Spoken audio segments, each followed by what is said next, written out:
Hello, you wonderful people, and welcome to another episode of Not Too Comic Book. This being a show where I talk about TV shows that are adaptations of comic books. For today's episode, I'm going to talk about the latest episode of Supergirl. A lot of really interesting things went down in this episode, so let's break it down. Well, first and foremost, I thought, okay, this is some dream version that, the dream totem constituted a version of Lex. It's like, no, this actually is Lex. It's Lex from the future, because it turns out the reason why that Nixley AI or whatever knew everything about Nixley, because it's based on her consciousness. Basically, he kept her consciousness and sent it to the past to help her, and now he's been brought to the past because basically a whole bunch of time travel stuff, trying to make sure you don't change the timeline too much, which obviously Barry's been in these circumstances a few too many times himself, but it's a whole situation of, trying to keep everything in line so it goes the way it's supposed to, or at least it has, so that you can get everything you want in the end. And it turns out what Lex wants is Nixley.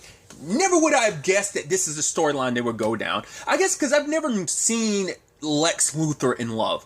I don't know if that ever came up in the Christopher Reeve Superman movies. I definitely don't remember. Because most time you see Lex, he doesn't really have someone by his side. The only person typically would be... I forgot. I'm blanking on Otis's sister. She's like the character that's usually by his side because she's in Titans as well. She serves Lex. That's the closest relationship you'll ever see. But even then, she's just a means to an end for him typically. So I'm sure he's been in love, but it's just this hero relationships. Your Superman and Lois's. Your Barry and your Iris's. I mean, obviously, granted, that's probably not always congruent to all continuities, specific probably mainline continuities, but I never know about the villains and their loves, because there's always because Batman's even him, it's because he's gotten close to some. I don't know if Talia counts as a villain. I don't know if maybe she borderlines anti-hero sometimes. I mean, obviously, anti-hero villain is Catwoman. There's always something there, but regardless, I'm going on tangents and all that stuff. But it's just you never really think too much about the villains being in love, and seeing Lex like that, and Otis being like, whoa, I've never seen this inside of you. He's like, oh, you're smitten. He's like, say that again, Otis, and I'll put a sun eater thing inside of your head or whatever. He's like, yeah, but it's why don't you tell Nixley, he's like, well, you could always brainwash her, and he was like, no, that'd be the underlinings of a toxic relationship. He's like, you love toxic relationships. He's like, not as much as I love Nixley. I was like, I can't believe we're seeing this side of Lex Luthor. This is insane. Because even he was like, yeah, I thought I'd never be capable of love, but I found someone that can match me, my genius intellect. He talked about it. He's like, I've never found anyone in any timeline, any other universe but Nixley. And I was like, that's crazy. So we're getting two megalomaniacs together, and they apparently make quite the dynamic pair. The reason why he's trying to change time is he lost her in the future, and he's doing all this to get her back to make sure everything works out. Because at some point, because I was trying to remember, when was the last time we actually saw Lex? I have no idea. But apparently at some point he time traveled to the 31st century, so that's where he's been at this entire time. And now I figured he was the one helping Nixley. I just didn't understand the context of it, but now I do. It's all for the purpose of trying to get back the woman he loves. Now, there's a part of me that is cynical that's is he really in love? Which, yeah. Or could this all be a long con because it's him? But maybe he could be, I don't know.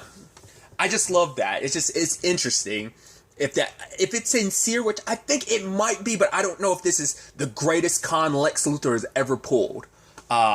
I don't know whether something's going to happen to make him go you know what? I'm sorry, I was using you. I did love you, but after you died, I kind of got over it, and so I knew I could use this as a means to an end. So I had to, or maybe he actually does believe it because he made himself believe it, and now it's eventually somehow his true nature is going to come back, and he's like, right, so this is really me, kind of like Godspeed without his memories, who he was without him, and then the moment he got him back, it's oh yeah, back to supervillain status. Maybe it's kind of something of that vein. You never know with Lex. For it to be straight up, oh, I'm just in love with you. I don't know, man. We'll see. But I love that line of why don't you just tell her the truth? He's like, what? Oh, Otis, my boy, you can't tell a woman how you feel. You scare him off. I was like, I said, I'm staring at the episode. I'm I can't believe this is happening. This is wild, But nevertheless, because initially the supervillains come with a plan to go after Lex and Well, not Lex. They just only know about Nixley at this point in time. Also, really quickly, I was trying to remember something else about Otis. Apparently, it's like, yeah, your mom, like, added me to the board, and you see, like, Lex stop for a second, like, why would my mom do something idiot like a, whatever, who cares? He doesn't say anything, but you can tell he's like, whatever, I don't care. I got more important things to do. I got to focus on Nixley. I think that fact is that he's so, like, that might be his undoing. I don't know. Like, that might be their greatest asset to some extent. We'll have to wait and see, but the Super Friends came up with a plan to trap Nixley by tricking her with Lena's magic and creating a fake love totem, and she'd go there and they trap her. At the same time, Alex is trying to, like, propose to, she wants to propose to, Kelly at Al's bar, and I love that, Al's like, oh, I'm sorry, Alex, I mean, I wish I knew, but it's booked. She's like, wait, this bar is never booked. If I knew it could be booked, I would have booked it ahead of time. He's like, sorry, I can't do it. And I love Esme, the cutest, most adorable little girl ever, just being like, oh, Al, like, this is about love, Al, like, when she wants to, you know, let Kelly know that she loves her, and it's like, what was like, I forgot what she said. It was like the most adorable, like, oh, I can't believe you're saying that, like, kind of like, what was it? Do you want to get in the way of love or something like that? I'm butchering it. I'm not paraphrasing it right, but it was something along those lines. And I was like, that's the most adorable thing. And she's saying it with like those big wide eyes. You're like, oh, how can your heart not break? Al, he's like, I'm sorry. And and especially when Alex kind of explains like why that's such an issue for her, like, because obviously, you know, Kelly was engaged before. We know Alex's situation with engagement, her and Maggie, like, we know how that played out. She jumped out, she was like spontaneous with it, and things ended up not working out, so she was scared that like if she didn't plan things out again, you know, granted that situation was like, yeah, you shot the shot, you fired a shot, but at the same time it's like she got too much in her own head about if things didn't go perfectly, the relationship would be doomed. It's like, like, it's just her and Maggie wanted two different things. She wanted kids, she wanted a family, and like Maggie didn't ever want kids, so that was just an impasse they could never, you know, it's just like they both wanted too much, and it's just like two different things. So now it's just the sad situation of it. But I love that, you know, William was there to kind of talk to her about, like, right, when Lex Luthor is involved, tomorrow is never guaranteed. So while you have the chance, like, while you have that love, like, do it now, because you never know what tomorrow brings. So, like, you love Kelly, obviously, because he's like, I've never seen a relationship as great as yours and Kelly. So, like, don't wait. Don't put off to tomorrow, because you don't know what tomorrow might bring. So, but his Super Friends came very close to trapping Nixley, but even trapped, man, like, those parkour moves, not parkour, but just, like, her, like, evasive moves to get around him. But it all went up in smoke the moment Lex showed up to save Nixley. And obviously, Lena seeing Lex all the time is like, oh, how you doing, sis? And so, I don't know if they know that Lena has magic. I don't think Lex realized that, nor did... They knew.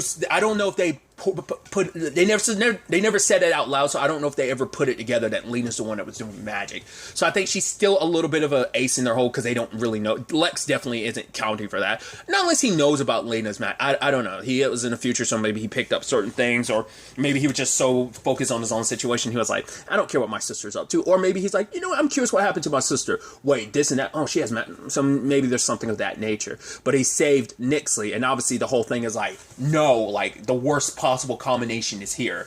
And Lena doesn't want to do magic now, because she realized in that moment when her magic, like, represented by her anger, burned Nixley with the fake totem. It made her realize, like, while her brother's involved, she can't, like, keep her emotions in checks, and magic is reflected by your emotions. So Carl's like, I understand why you want to take a step back. We'll kind of cover things. Besides, you're more than just your magic. Like, you help out in many other different ways. So obviously, like, she was the one that helped Kara, you know, recover from the kryptonite that was seeped into her. So, but I love that when Nixley does save him, because I forgot to talk about it at the beginning, but I love why Nixley didn't initially accept his help. It's like, wait, you're Lex Luthor, and she's like, you're the one that sent Kara into the Phantom Zone. He was like, yeah, some of my best work. And she's like, yeah, but you're an arrogant, manipulative, narcissistic bastard, so I'm not going to work with you, because truth be told, she might not like Kara, but a person just like Lex sent her into the Phantom Zone. So the fact is you're willing to do that to Kara. It's like, I love that. Like, once again, it's interesting when you have villains with their own moral code. So it's like, I can't work with a narcissistic bastard that would do that to Kara, because it's just like, it's very reflective of what my own father did to me. So I thought that was so interesting. But I love that, like, when at one point when Nixley like leaves and just Lex being like, I love you, just, I was like, that just, it doesn't scream Lex Luthor, and I love it because it's such a departure from what you'd expect of Lex. I mean, I think the closest I ever remember that ever happening, and once again, like, now I'm sitting here thinking about it, like, because I know Lex had a thing for Lana in Smallville. That's the closest I can remember, like, a version of Lex being close to her. I don't think they ever dated. I think it was like, it was happening though. I think, and she started feeling the same way. Like, maybe they kissed and did date for a bit. I don't remember. Once again, it's been a little while since I saw Smallville. I'm trying to remember. Regardless, I just thought that was interesting. But now going forward, you know, Brainy decided, because they are up against Lex, who has access to 31st century technology, he wants to try and use the totems as a weapon against them. But the others are reluctant to do that fully because, well, the totems are unpredictable and it could turn super sideways. Like, yeah, accessing their powers do come with like a downside. So, but they want to access them and kind of like copy their power and make them into a shield. So, you had John doing the test of courage, and this one was for him because he's like, I know the moment I lack true courage. I was almost wondering if we'd get an opportunity for Kara to do that over again so we could finally fully understand like what her version of that would have looked like. But John conquers it, but the time he didn't have true courage was when the White Martians attacked and killed his daughters. And this time, like, he pushed past it, and like, even though like he died, he was there for them. He was able to be there for them. Like, granted, it's still like he still lost them in the end, but he was still able to get to his daughters, and so he was able to access the totem this time. They tried to go after the love totem, but, you know, Nixley got there first because the dream totem allowed her to kind of make Kara kind of relive her fear, and it was the phantoms again.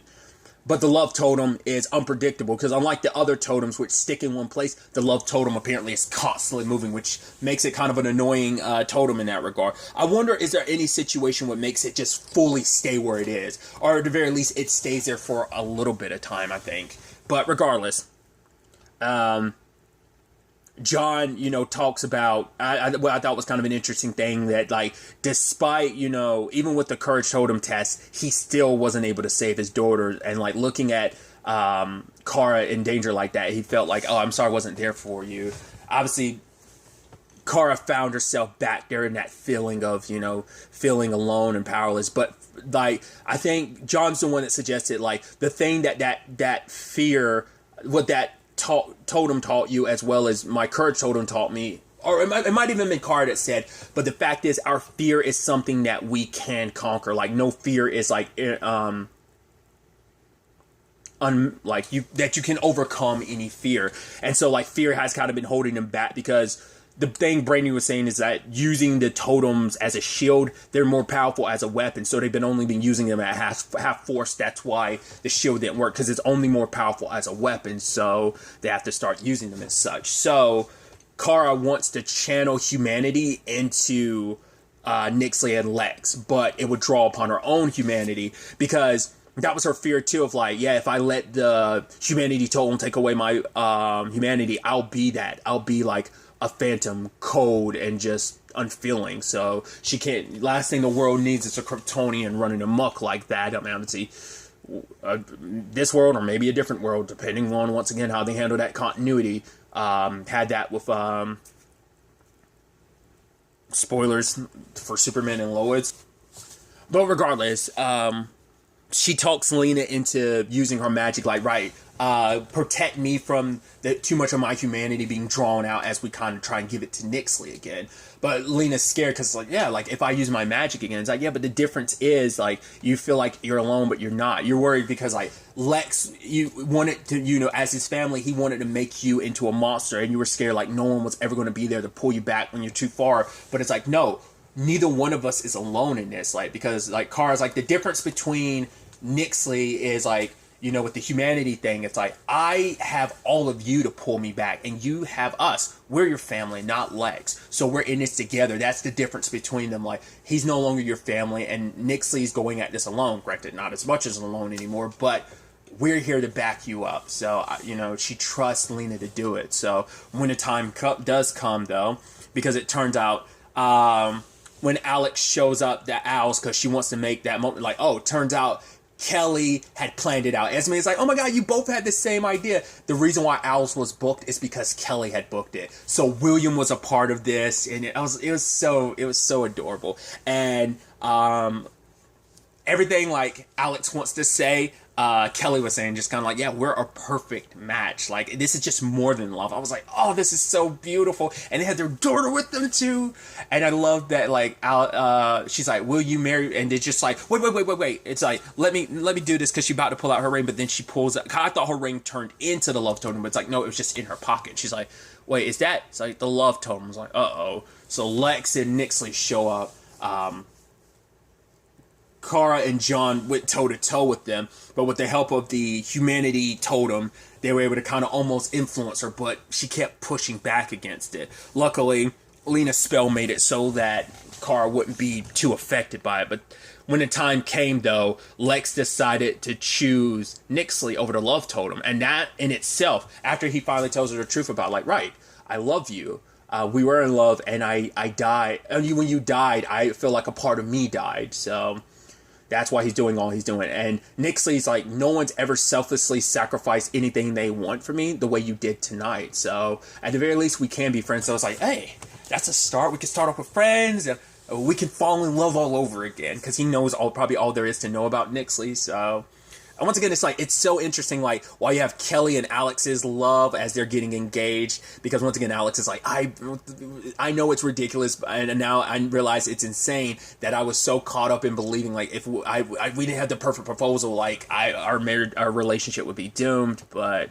and I love that it's like, we've survived everything, monsters attacks, the literal end of the universe, and that wasn't enough to keep us apart, so, it's really beautiful. And I just think it's fascinating that it parallels Lex and Nixley's situation as well, weirdly enough. So they're celebrating their situation, while the rest of the Super Friends are celebrating, Kelly and Alex's relationship. And I love that it's like, oh, welcome to the family, Kelly. And Esme is like, and it's like, oh, okay, would you like a Shirley Temple, Esme? She's like, yes. I was like, oh my god, that little girl's too damn adorable, dude. It's too much for 1 week of, like, because I had that with, like, I was watching another show that had a little girl, and just, like I said, it makes that part of you go, like, oh, I want a little girl like that. I want, makes you, once again, it drives that part of my brain. It's like, I want to have kids, but then once again, I have to bring myself back to reality. It's like, yeah, don't let that emotion, that tug of seeing an adorable child, like, push you towards that decision. Like, it's just, it happens too often. I don't know. But, regardless, tangents and all that aside, obviously Brainy does worry about, because he didn't count on Lex going to the future, because obviously it's a technological nirvana, so of course Lex would have an interest in it. Brainy could get help from the Legion in the future, but he doesn't want to, because there is the dangers of knowing too much about the future. I mean, that's the problem with Lex knowing how a lot of stuff goes down. It could ultimately be his undoing, because when you know so much about the future, like, you take the risk of changing things. But Brainy, because for him, it's like, he knew about what was coming, and that led to him working with Lex, betraying his friends, and almost destroying half the world. So it's like, yeah, he's scared to kind of go down that route again. He doesn't want to make the same mistakes. But realizing what Lex did today, like, saving Nixley over taking the love totem, was like, why did he leave without the love totem? So it's like, he's like, I'm going to have to contact the Legion, like, because Nia's there by his side, because, like, the difference is, last time he was doing all this on his own. It's like, this time you got me, you got the rest of the team, so you're going to have to call the future to find out, because we need to know all they can find out about Lex, because the more knowledge they have, the more armed they are about what happened in the future, what was he up to in the future. So I wonder, is that going to tie into some other final appearances for certain characters when it comes to the ending of the show. I'm curious to see how that plays out. But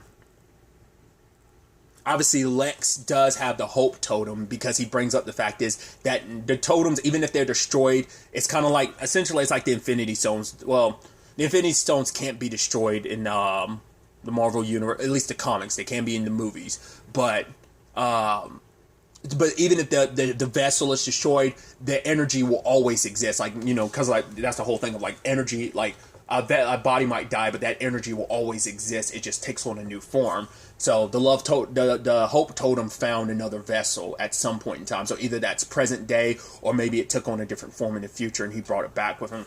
Most likely, he just knew what form it would take on in this world. But it's like, right, the love totem was destroyed. They were worried about that, but obviously, because Alex is like, because I have so much love for everyone here, I know it's not gone. So it isn't. It just found a new vessel, and it turns out that new vessel is Esme, and it makes sense, because Alex was like, yeah, like out of any pocket that the love totem could have been in, it was in my pocket, just because of the love I feel for everyone around me, and even with Kelly, like the truest form of love, you know? And so, and now, like, that manifests itself there as, like, Alex and Kelly plus Esme just being the truest form of love, of family, you know? You know, even, you know, she's kind of like the epicenter of that now, so that's, because it's always been an object until now, so for it to be an actual person, that's where we get into the scary territory. Obviously, you had Andrea getting William to look into this whole Lex thing, which he's like, no, you remember how the trial blew up in our faces? We don't want to do that again. Like, we got to figure out if this is actually Lex, or is this someone using, like, some inducer to make themselves seem like Lex? It's like, no, we have to get all the facts straight before we pull the trigger on the story. Andrea's not one for sitting on something, because, like, right, we got to get back on top, especially because we're down one Pulitzer winner, Kara, so.